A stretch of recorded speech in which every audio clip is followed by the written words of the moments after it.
Welcome RS Education Center Inter College. Welcome to online biology class. Today's class is dedicated 9th class English medium student and the topic is cell, the basic unit of life. So this is your new chapter, we can say that. And first topic, what is the meaning of basic unit of life? As we know that cell is basic unit of life. Why it is known as cell is basic unit of life? Let's see and discuss about what is the meaning of and need of basic unit of life, that is cell. Let's see. All the plant and the animals are made of the cells. It is the basic unit of organization or a structure of living beings. It means जितने भी plants हैं वो sales से मिलकर बने हैं. It is a basic unit of organisation और a structure of all living beings. Basically cells जो होता है it is a basic structure होता है एंड द लिविंग ऑर्गेनिज्म, सभी लिविंग ऑर्गेनिज्म का. It is a unit of the biological activity and delimited by a semi-permeable membrane and capable of the self-reproduction in a medium free of the other living system. So basically it is a unit of biological activity. ये एक unit होता है biological activity की, like the all the type of metabolic activity, digestion, respiration, circulation and so for as by the semi permeable membrane. और basically ये क्या होता है, सेमी परमिएबल मेम्ब्रेन होती है capable of the self reproduction. It have the capacity of the self reproduction. इसमें self reproduction की एक कैपेबिलिटी होती है in a free medium of the other living system. और ये सभी फ्री लिविंग अदर सिस्टम्स को क्या कर सकता है, कैपेबल कर सकता है, उसे क्या कर सकता है, डेवलप कर सकता है. सो बेसिकली सेल का जो फॉर्म है वो ये होता है. Next, basic structure of plant and the animals are the same and they show the some differences. Basically basic जो structure होता है animal and cell का, they show the same होता है, but they show a different differences due to their structure, due to their morphology, due to their we can say that shape and size. Basically the basic unit of cell is life is cell, but the structural shape, size and the morphology are a differences. Next, the body of the organism may contain or a many cells. So body क्या होती है, बहुत सारे cells को contain करती है. The organism with only one cell in their body are called the unicellular organism. If any organism contain only the one cell, this is known as unicellular organism. What is unicellular organism? Unicellular organism, that organism they have only a one cell, so or a single cell we can say that. The organism having a many cell in their body are called the multicellular organism. Multicellular organism are those organism which have a multi-type or a complex type of a cells. So ये जो differences हैं ये आपको पता होने चाहिए कि what is difference between the unicellular have a single cell and the multicellular organism have the complex or a multi type of a cells. So ये तो basic need हो गई कि that कि हमें इसका introductive method पढ़ाना चाहिए. What is a basic need of life or a we can say that cell or a basic unit of life is a cell and the functional unit is also a cell. So question का form ये है, आपको यहाँ से लिखना है what is cell, who is the inventor of cell, explain it. So basically let's see. Cell is a basic and the structural and function unit of the all organism. Each cell act as an autonomous units. So basically cell basic unit होती है as well as the functional unit होती है. So basically जो भी structure formation होता है body में वो सेल से होता है. देन वो सेल्स का फॉर्मेशन हो गया, they act as an functional activity. So that's why cell is known as a basic and the functional unit of life और a living organism. Each cell act as an autonomous unit.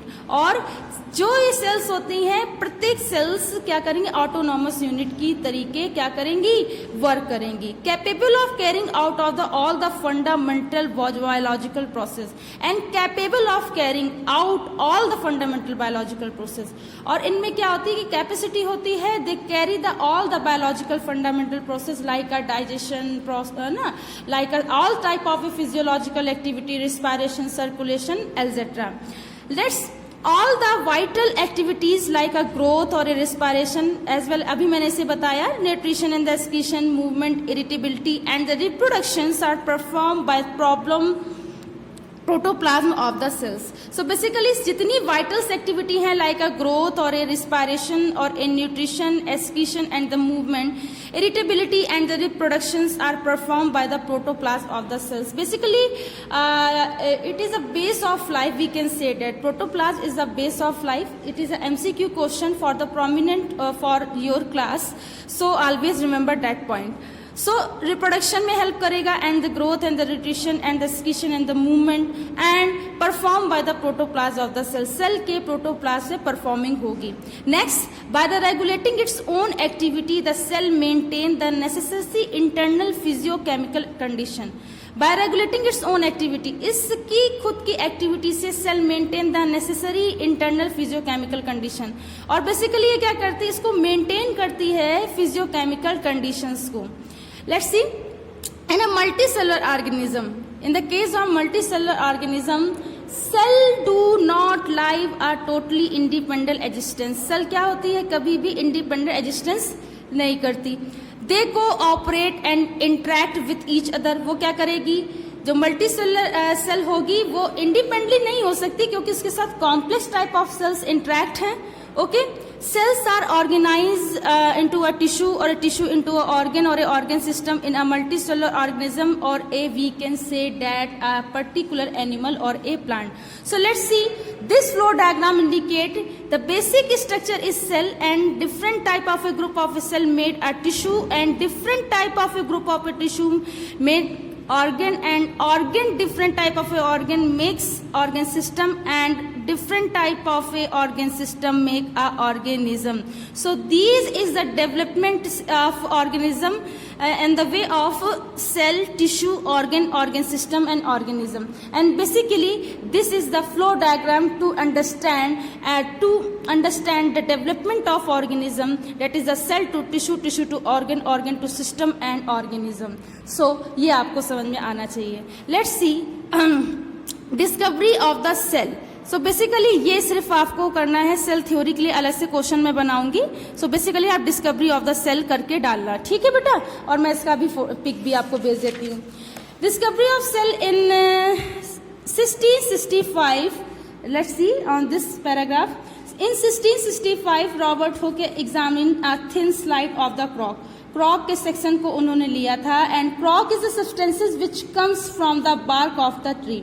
क्रॉक क्या है, एक substances है जो bark के tree से प्राप्त होता है, ठीक है। He found the section to be all the perforated and the porous much like a honeycomb. और उन्होंने जब देखा कि सेक्शन कैसा था, वो हनी मतलब हनी के कॉम्ब के जैसा था या उसके छत्ते के समान था, ठीक है। And referred to the box and like the structure as a cell. और उन्होंने क्या बताया कि वो एक बॉक्स के लाइक के जैसा था, मतलब एक बॉक्स एक जो होता है बेसिकली उसके स्ट्रक्चर के जैसा था। The use of the word is cells. तब उन्होंने क्या किया, एक सेल और एक सेलुला, दो टर्म्स होते हैं, इसमें नहीं लिखा है तो कोई बात नहीं। सेलुला शब्द को उन्होंने क्या किया, यूज किया। To describe this unit is use to till this is in a biology. और उन्होंने क्या किया, इस बायोलॉजी के फील्ड में से बताया। And the Nehemiah Grew and the Marcello Malpighi recognise the cellular nature of the plant tissue. और उन्होंने क्या किया कि दो साइंटिस्ट थे, Nehemiah Grew and the Marcello Malpighi ने रिकॉग्नाइज किया सेलुलर नेचर को प्लांट टिश्यू में। सो बेसिकली इन्वेंटर कौन थे, रॉबर्ट हुक। और प्लांट में टिश्यू सेल्स के रिकॉग्नाइजेशन को दो साइंटिस्ट ने रिकॉग्नाइज किया था, that is the Nehemiah and Guru and the Marcello Malpighi. So this is the overview of your class बेटा। If you have any type of a query you can ask me. अभी मैं आपको इसकी pick भेज दे रही हूं, तो आप लोग इसे ऐसे ही नोट कर लेंगे। आप लोग यहां से नोट करेंगे। अंडरस्टैंड करने के लिए मैंने आपको बेसिक चीज बता दी, what is the cell and who is the inventor of cell, explain it. And आप पूरा यहां तक लिखेंगे इस तरीके से, फिर डिस्कवरी ऑफ सेल डालेंगे। देन आप यहां से इन से लेकर के प्लांट टिश्यू तक लिखेंगे। तो नेक्स्ट मैं क्वेश्चन आपको सेल थ्योरी का दूंगी। तो आई होप कि आज की क्लास आपको समझ में आई हो। कल की क्लास में नेक्स्ट सेल थ्योरी की बात करेंगे। Thanks to all student to watch this class. Thanks again बेटा।